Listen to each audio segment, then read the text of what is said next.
Ethan always believed that some wounds never heal, and his relationship with Jake was proof of it. Growing up, their home was filled with constant arguments, small disagreements that exploded into shouting matches, playful teasing that often cut too deep. Jake, being the older brother, always seemed to have the upper hand. He was the one their parents praised, the one who got the bigger slice of cake, the one who seemed to shine while Ethan faded into the background. It wasn't just sibling rivalry, it was a slow, steady build-up of bitterness. Ethan remembered the day Jake borrowed his savings without asking, promising to pay it back but never did. He remembered the time Jake told his friends an embarrassing secret, laughing as Ethan stood humiliated. These moments stacked like bricks, forming an invisible wall between them. Years passed, and the wall only grew higher. Even when they stood in the same room during family gatherings, they felt miles apart. Conversations were reduced to polite nods, empty greetings, and glances that carried a history of unspoken grudges. Ethan would lie awake at night, replaying old fights in his mind, convincing himself that Jake didn't deserve forgiveness. He told himself he didn't care, but deep down, there was a dull ache he could never quite shake. Somewhere in his heart, he still wished things had been different, but his pride was louder than his longing. And so, Ethan carried on, living as though his brother was nothing more than a stranger who shared his last name. The night the phone rang, Ethan almost didn't answer. It was late, rain tapping steadily against his window, and he was halfway through ignoring the unknown number when something compelled him to pick up. The voice on the other end was shaky, urgent, a nurse from the county hospital.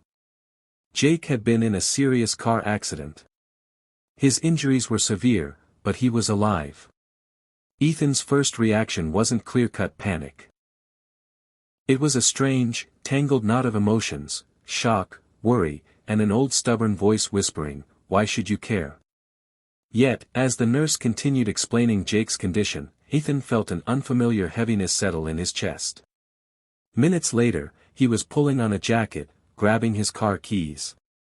The rain was relentless, blurring the streetlights as he drove. His hands gripped the steering wheel so tightly his knuckles whitened, and his mind became a slideshow of memories, most of them bad. The fights, the insults, the betrayals, they came rushing back, but now they felt different. With every mile, he wrestled with questions he had avoided for years. What if I lose him before I ever make peace? What if this is the last time I see him? By the time the hospital's glowing sign came into view, Ethan's heart was pounding, not from the drive, but from the sudden, jarring realization that hatred had no place in moments like this. Whether he wanted to or not, he needed to see his brother. And maybe, deep down, he needed this more than he could admit.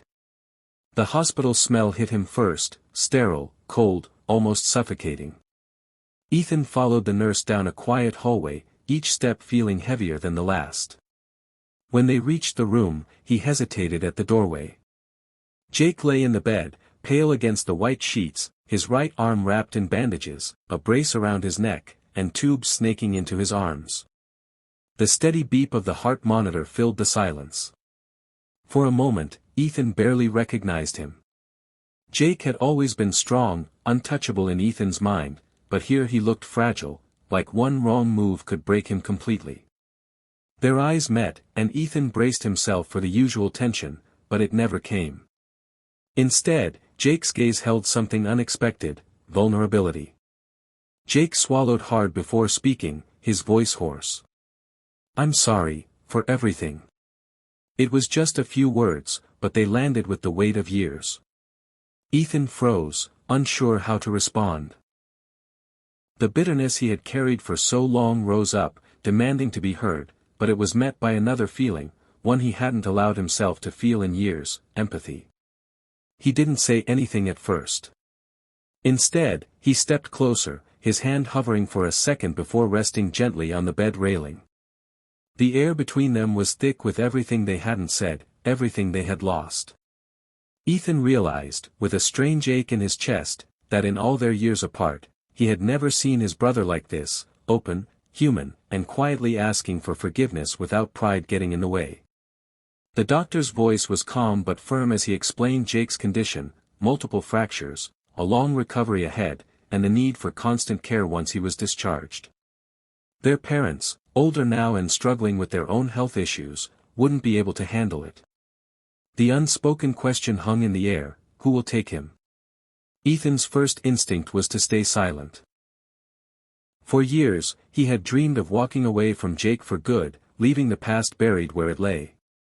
But as he glanced toward the hospital bed, where Jake was staring out the window with tired eyes, something shifted inside him. Pride and resentment didn't feel as solid as they once had. They were being replaced by something he couldn't quite name, maybe duty, maybe compassion. "I'll take him," Ethan heard himself say before his mind could argue. The word surprised even him. Jake looked over, eyes widening in disbelief. There was no gratitude yet, just shock, as if he couldn't believe Ethan meant it. The following days were a blur. Ethan brought Jake home, cleared space for him, learned how to help with therapy exercises, and made sure he ate, even when Jake protested. Nights were the hardest, when pain kept Jake awake and they'd end up talking in the dim light of the living room. Slowly, the sharp edges between them began to dull. Ethan didn't know it yet, but each small act, helping him walk, sharing a quiet meal, listening, wasn't just healing Jake's body. It was mending something far older and far more broken, their bond. Months passed, and the sharp chill of winter slowly gave way to the warmth of spring. Jake was walking on his own again, his strength returning with each passing day. The house felt different now, not just because the medical equipment was gone, but because the silence that once filled it had been replaced with the easy rhythm of conversation, shared meals, and the kind of laughter they hadn't known since childhood. One evening, they sat side by side on the porch, watching the sun dip below the horizon. The sky was painted in streaks of gold and pink, the air calm and sweet. Jake leaned back in his chair, a faint smile playing on his lips. "You didn't just save my life," he said quietly. "You gave me back my brother." Ethan felt a warmth spread through his chest. For so long, he had believed their relationship was beyond repair, that the damage was permanent. But here they were, two men who had once stood on opposite sides of a wall they built together, now sharing the same view, the same peace. He didn't need to say much. A simple, "Yeah, I'm glad we found our way back," was enough. In that moment, Ethan understood something he wished he'd learned years ago: sometimes life doesn't give you second chances, it forces them on you. And when it does, you can choose to turn away, or you can choose to let love win. For the first time in years, Ethan was certain he'd made the right choice.